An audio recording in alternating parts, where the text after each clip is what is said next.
Alright, what's good with y'all, bro? It's Pratik.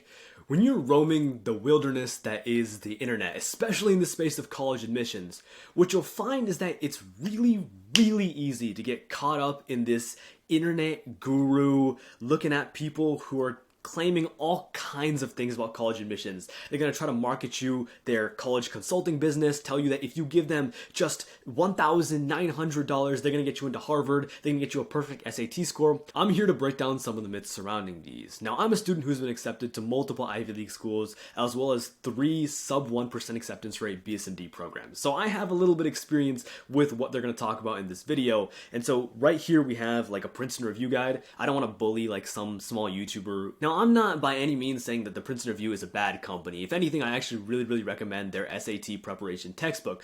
But I just want to show you how a video that can be marketed so well by a professional trying to explain to you that he knows what he's talking about college admissions is in a lot of ways subpar to what you'll find with a lot of like young high schoolers who just finished this process and are giving their unfiltered experiences. Because at the end of the day, people from these companies have something to sell you. That is why the budget for these videos is so high. Bro, I'm literally recording these videos out of my like box of a room. Like I don't have anything to give you except for the truth and what I know.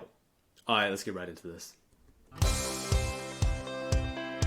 Hey folks, man. Rob Franek. I'm editor-in-chief here at the Princeton Review, and we are here with our series, Ask Us Anything at the Princeton Review, and you have volleyed many questions our way. Alright, let's see what kind of questions people ask now. The question that we are tackling today is, what do admission counselors who are reviewing our college applications actually look for when they start to evaluate our applications? So, like, just look at the marketing of this video, right? Let me go back like 5 seconds. Bro's like, you know, full studio wearing like the suit, alright? So like if you were to just look up like college admissions advice, this is one of the top videos that shows up. How many? Bro's on 160k views, right? Like, do you get what I mean? Like immediately, if you didn't really like know what this space was about, this would be the first video you click on. This is probably what your parents would watch and then give you college admissions advice. You could see where the problem starts to arise, but let's see what he has to say. I'm not going to judge too quick.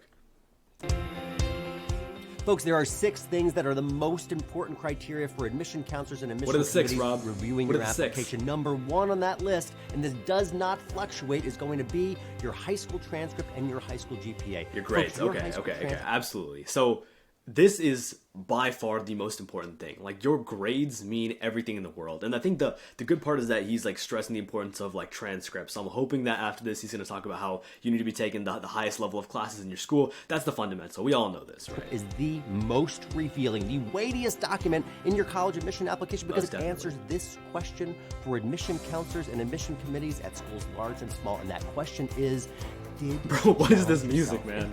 Did you challenge yourself with regular level courses or advanced level courses or AP level courses or IB level courses? What were the opportunities that you had in high school? Did you take advantage of those opportunities? And then obviously, what's your GPA? How well did you do? Yeah, so if you're aiming for like any institution of like, you know, competitiveness, you need to have a GPA that's like above 3.8. Things are really competitive here. What he didn't speak on, and I don't think he's going to, yeah, he's already on the next point, is that like a lot of times, like with how competitive these college admissions programs are, they can literally like cut you out if you don't have a certain GPA. I know what some of these schools do is they have something called like an academic like index calculation where they take your standardized testing score, they take your GPA, and they put it into some kind of algorithm. And if you don't meet some certain threshold, you know, they just chuck your application out. This especially happens in smaller programs where, you know, they only have like, especially in BSMD programs where you have like 15, 20 spots in the whole program, you have like 4,000 applicants. Bro, they don't have the staff to literally look at everyone's application. So understand that just to get to the bar, you need to be able to have statistics that are up near the top, alright? So try your best to keep those as high as you can. This guy is at least starting off the video strong there. Number 2 on the list are standardized tests, and we're going to sharpen that. We're going to say the SAT and the ACT, to a slightly lesser degree, AP exams and SAT subject tests. Folks, okay. So number 2 is standardized testing, but we got to dig into this a little bit here because now we got our first fallacy coming up. Bro brought up AP exams. Why would he bring up AP exams? AP exams, in case you don't know, are not an important factor in college admissions. If anything, the reason that they're not such an important factor is because whose responsibility is it to get you to perform well on the AP exams? Is it yours? Or is it your teachers? See, when you sign up for an AP or an IB class, it's part of your teacher's job to teach you that curriculum. That's why they get paid. So let's say you do a class and you get an A in the class, and then you go off to your AP exam and you get a 2 out of 5. Like you bomb the exam. Is it like fully your fault? I mean, part of it was that you needed to keep up to bar and do well, but if you got an A in the class, then all that shows the college admissions counselors is that your school's grading, at least in respect to that class, was much, much easier. And so if you were able to get an A in school, that means that you were doing the material well, like you were up to the school's par, and then you bombed the AP exam. And so that's not necessarily your fault, it's more of the teacher's fault. And that's why they don't really value AP and IB exam scores like that. If anything, you don't even have to send them in because there's not any like crazy implications of them. They're not going to boost your applications like that. Personally, for me, I got 2 6s on my IB exams for SL Math and SL Chem. So I got both of those sent into the college because they were fine scores. That's what most people end up doing because these exams are not actually that difficult to score well on. Now you can see Brody is bringing up the SAT subject test. This is clearly outdated. And then in regards to the SAT and ACT, right? If I'm going to just give like the honest advice here, the SAT, they're going through a lot of stuff right now, especially I know that they're rolling out the new testing in 2024. If you're younger and you're thinking like right now, okay, what do I take, SAT or ACT? You're better off just taking the ACT as of right now or in the coming years because it's just the standard. Like it has been and it will be. They don't have any plans of changing anything, so you know you're gonna get the consistency. There are like literally decades worth of textbooks and prep materials that you would be able to use for the ACT, whereas with the new SAT, you don't know what to expect. You're also under a little bit of a time crunch in order to get your test in by the SAT exam date. So just keep that in mind as you continue going forward. 4,000 teachers at the... Another thing, I don't know how I just forgot to bring this up. Yeah, this is a Princeton Review video, right? They are going to try to market you their material as much as they can. So why would they bring up the AP exams? For the obvious reason that they have something to sell you. They have something to sell you. If they have some kind of AP exam prep materials out there, which they do, right, you're going to go ahead and buy that if they're here to convince you that AP exams are the move. And notice how they just said it was slightly less than ACT. That's a very vague term. Slightly could mean a lot of different things, right? So stay woke. The Princeton Review, a long time teaching the SAT and the ACT. These are deeply, deeply flawed exams. They're also still the gatekeepers, along with your high school GPA, to get you into college. But to hear us when we say this, these are incredibly coachable exams. Okay, I'm just gonna mute bro for a sec. Yeah, like they are incredibly coachable. I will say that. If you're gonna get some kind of SAT prep, like I did, right, you can go to like a local tutor. Just make sure that it's personalized enough to you and your way of studying, so that you can actually use the money and you can think about it as like an investment. If you do well on this, you can get like scholarship opportunities and things like that, and you need to be taking your SAT. Test optional schools, some of them are using those SAT and ACT scores. Yeah, this is what I meant. In regards to like the test optional schools, like that, just like forget about that. You need a standardized test score. But for scholarship dollars. I just want to say, yeah. Number 3 on the list is your college essay. Folks, if you're 15 years old watching this video, or 9... Where are the extracurriculars at? It's like, we just on college essay now? Okay. 5 years old. Those open-ended questions, your prompts for those college essays can send shivers of fear down your spine, and you're in good company. But here's the thing. Remember this about your college essay. It's such a singular and such a unique way for you to describe something about yourself to that admission counselor or that admission committee.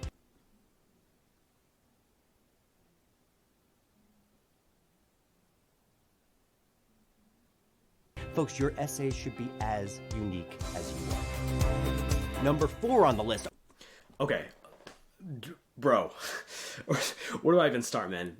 The college essay is like one of the lowest levels of this whole experience, because the thing is, not everyone is like super uber gifted in like the ability to write. So it's definitely something you need to focus on. You need to make sure you have a good essay if you can, but it's not going to be more defining than your extracurricular activities or the things that get you like the awards and the scholarships and everything. Like, don't get that part twisted.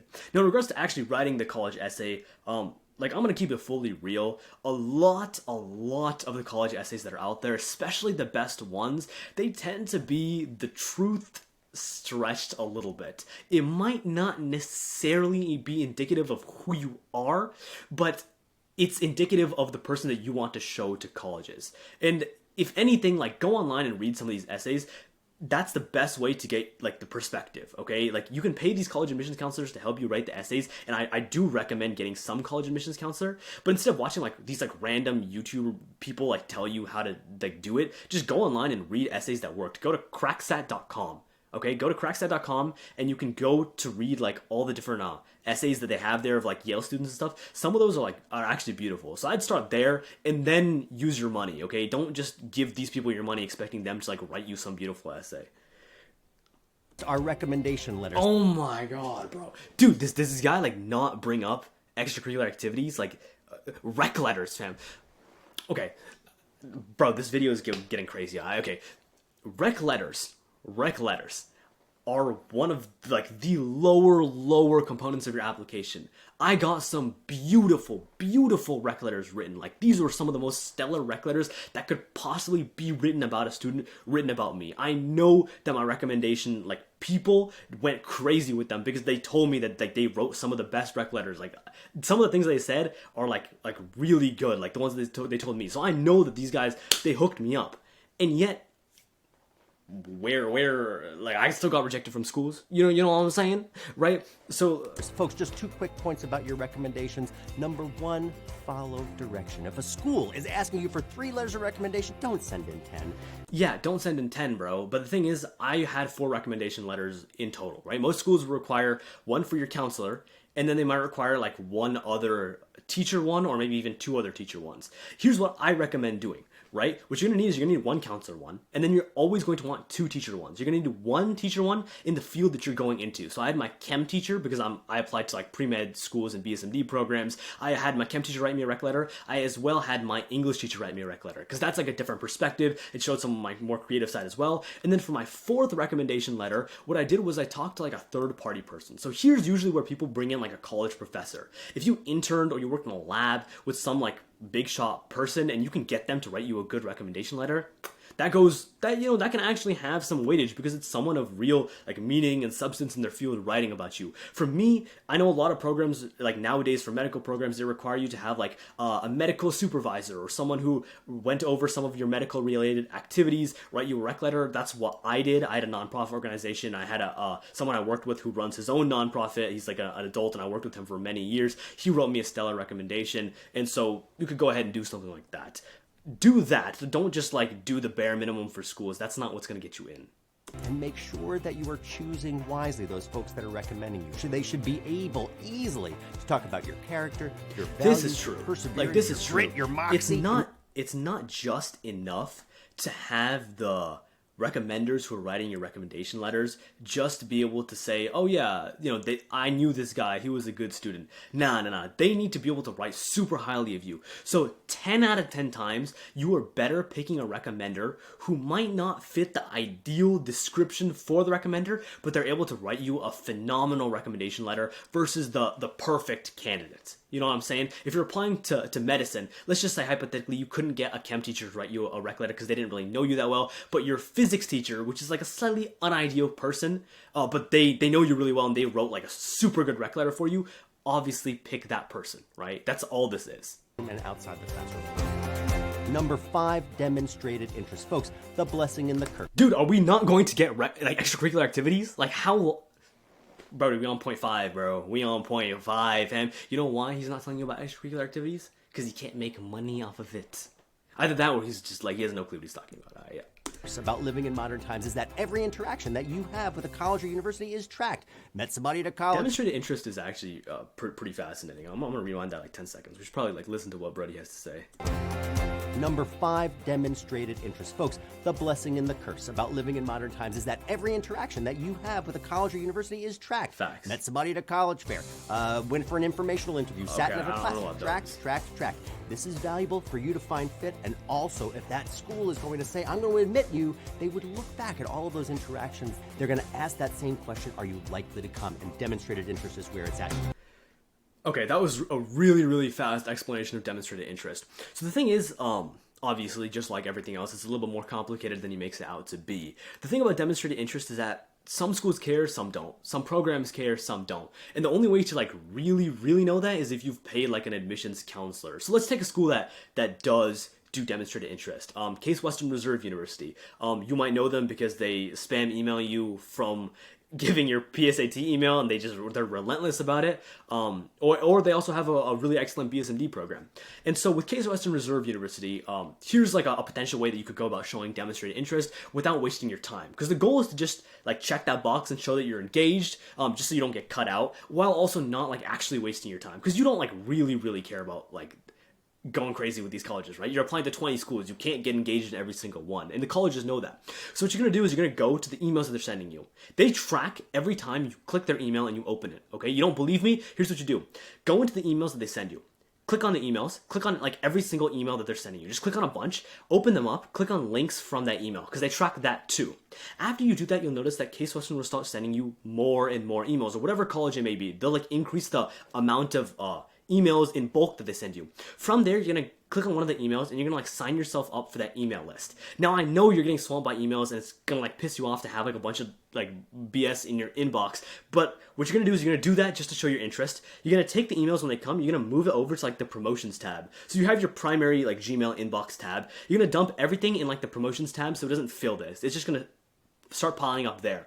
Then as the college admissions season starts rolling around, you're gonna have like webinars and stuff. What you can do is you can sign up for like 2 or 3 of those. Out of those 2 or 3 you signed up for, actually show up to like 1 or 2 that either interest you or you just had a little bit of free time. And what you're gonna do is you're gonna have the webinar like running in the background while you do your homework. So that way they track that you showed up to the webinar, and then maybe what you can do is you can unmute for a sec, come prepared with like a question, something you actually have an interest in, and then ask them that question at the webinar. And then what they'll do is they'll give you an answer. The actual like biggest brain approach to doing this is you write down some question that's like similar in nature to one of the essay prompts that they've kind of asked you. What I specifically mean by this, and it's like when they ask the questions that are like, why do you want to come to the school, or why this program, you're gonna ask them a question that's going to give you some like novel insight into the program or whatever. They're going to give you some information and you're going to be able to write that down and then reuse that in your essay. And so hopefully if they give you some kind of like unique answer, or you can prompt them to give you something like that, then at least you gained something from this entire interaction. That's the way you show demonstrated interest, okay?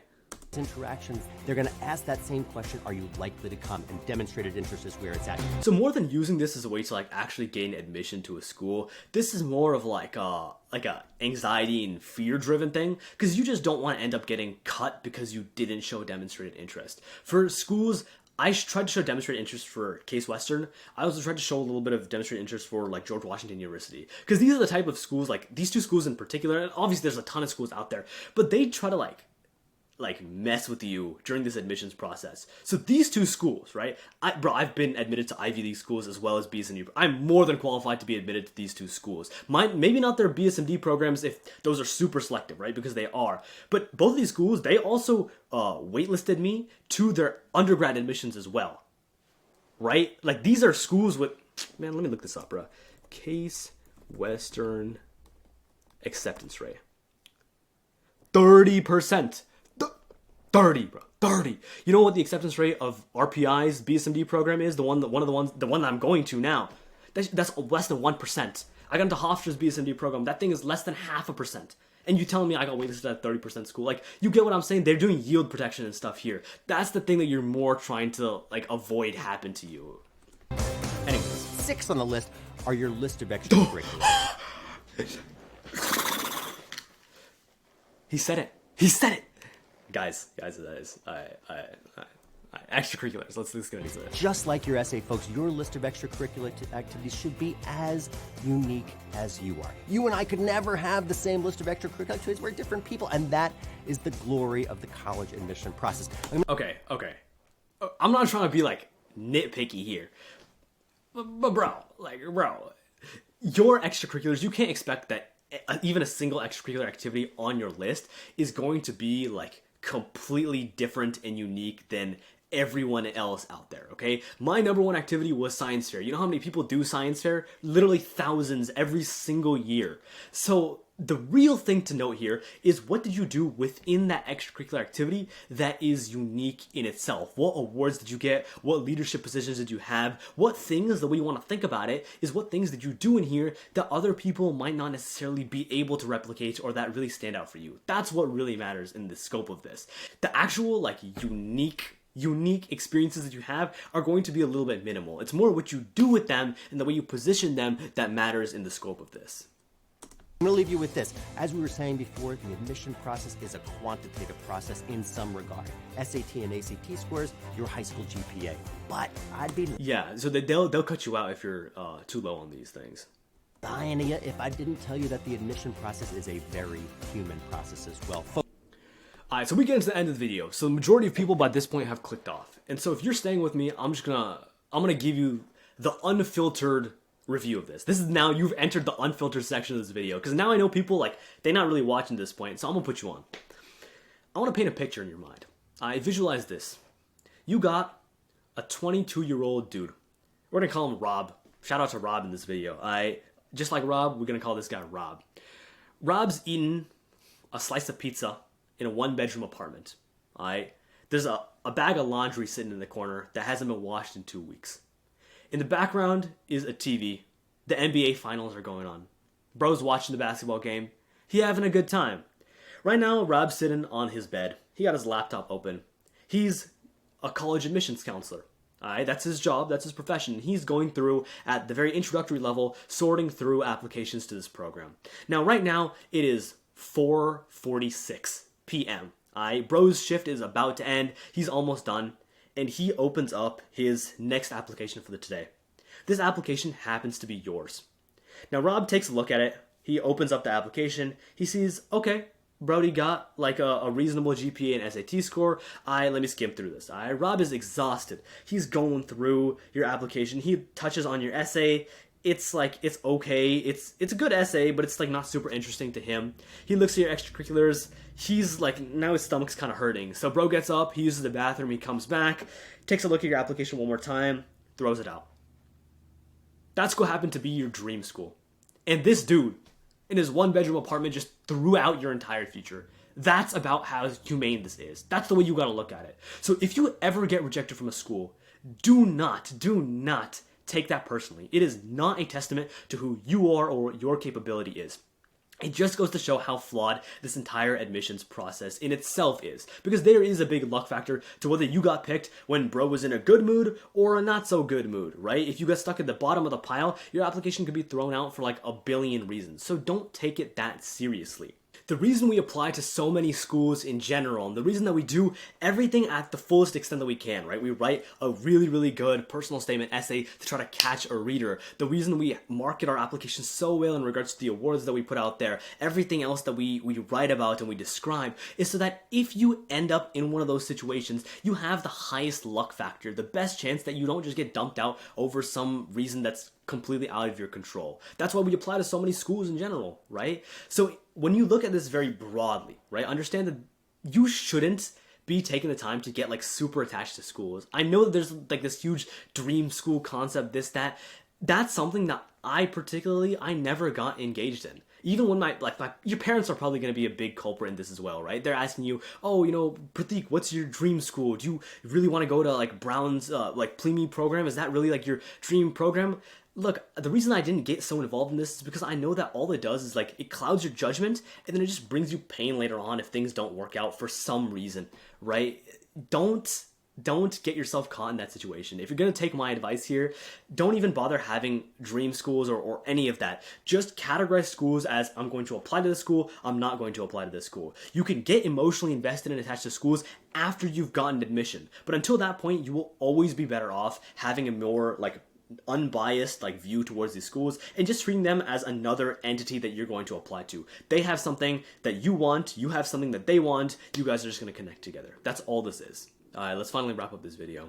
Folks, that's our job at the Princeton Review, is to make you as confident as that. Bro's just gonna market us later. About that. Our social media, please. Yeah, okay. He's just more trying to upsell you from here. Alright, y'all, so that's gonna be all for today. Appreciate you for sticking this far into the video. If you enjoyed, leave a like, comment, subscribe. This has been your boy Pratik. If you enjoy this style of video, let me know. I can make some more. If you will have other videos you want me to react to, I got you. Peace out. Take care.